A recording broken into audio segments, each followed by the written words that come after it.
Hello everyone, Ruben Poole here. Something that's not really getting talked about too much with the upcoming Democratic US presidential election primaries is foreign policy. But for those of us who aren't in the USA, that is, like most of the people in the world, it's a pretty important thing. So allow me to pool a USA for a second here and try my best to interfere in your elections. A Bernie Sanders presidency would be much better for the rest of the world than basically any other possible candidate, not just in this election, but also any other US president or US presidential candidate in history. I mean, yeah, it's cool that Bernie's gonna give you guys free healthcare and free college and all that sort of stuff. I congratulate you. But you know, as someone who is not affected by any of that, what really excites me about Bernie, well, I wouldn't say I'm excited, but what I like about Bernie is simply that his sort of milquetoast, no bullshit foreign policy statements are leagues ahead of basically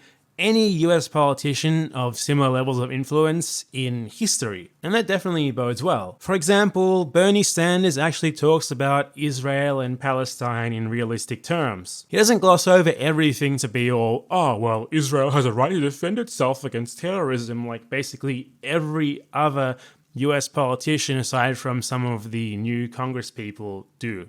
And sure, he might not be quite as radical on the issue as me or many other people, but it still takes some level of guts for a prominent politician in a country like the USA, where support for Israel is considered basically like support for their own country, to come out and literally call Israel's oppression of Palestine an occupation, as Bernie did just this week. You know, I feel like for basically any other politician, like a politician who didn't have a grassroots movement that he built himself, like Bernie did, saying something like that would straight up be political suicide. But here he is saying it without giving a shit. Awesome. They also can't use the generic, support for Palestine is anti-Semitism line. Or at least they can't do it quite as blatantly as they usually do because, you know, he's kinda Jewish. That actually really confuses them and it's quite fun to watch. He also, a couple of months ago, straight up called the Bolivia coup a coup, focusing on the details themselves and not letting hack journalists bait him into making it some sort of partisan thing where Evo Morales was a dictator. He also regularly expresses at least some degree of solidarity with some of the center-left leaders of the third world, like Lula in Brazil. And that's pretty important because generally these sorts of center-left leaders who aren't even that radical are forced to regulate themselves a whole lot to avoid just sort of annoying the USA and being denounced like they're the return of the USSR on the USA's doorstep or whatever. Something that a lot of people miss is that the USA's primary influence worldwide is actually not so much through its direct interventions and espionage and such, but rather through its economic and diplomatic influence. The USA simply taking a negative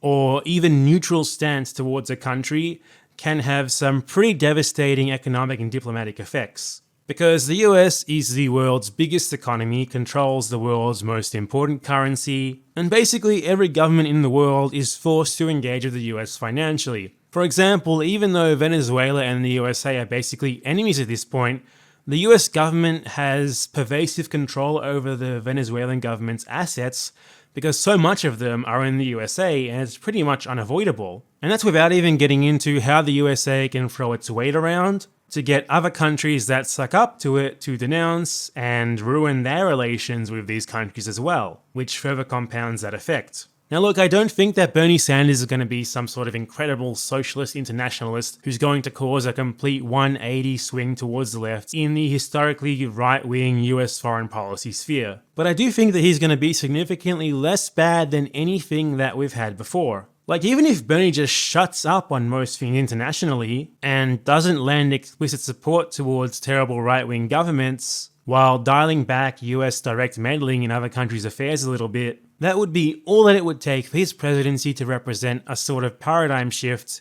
in the usual US foreign policy. Yeah, basically the USA's influence is so much so that if it just didn't do anything, that would be like a revelation for everyone else in the world. And I'm not even just talking for poor, exploited countries that are direct victims of US imperialism. Like Australia, for example, is a rich yet smaller country that pretty much has no independent foreign policy because they just follow whatever the USA does. Which results in it following the USA into whatever stupid war they start, and towing its line on every single international issue. Well, if Bernie dialed back US meddling, I think it would be interesting to see what these sorts of countries do when they actually have to make their own foreign policy decisions for once.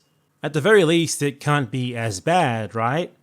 Or maybe it can, who knows. And yeah, I do know that Bernie's done some fairly questionable stuff, like calling Maduro a dictator, for example. But I mean, he could call Maduro or whoever else a dictator. But as long as he was simultaneously taking a non-interventionist stance in their affairs beyond doing that, he would represent like a 10 or 20 times upgrade from anything that has ever existed in the US presidency. And I say anything because I'm pretty sure that some of the previous presidents were not humans but reptiles. The bar is very, very low. But even a president who crosses such a low bar would be huge for the rest of the world. And I hope that anyone with the right to vote in the primaries and the election who might be thinking of not voting, either due to a lack of faith in electoralism or laziness or whatever the reason might be, thinks about the rest of us in the world and maybe puts a vote in. Bernie's not going to bring about an international socialist revolution or whatever, but best case scenario, he might be a significant contributor to a bit of a global leftward shift, and the worst case scenario of him dialing back US interventionism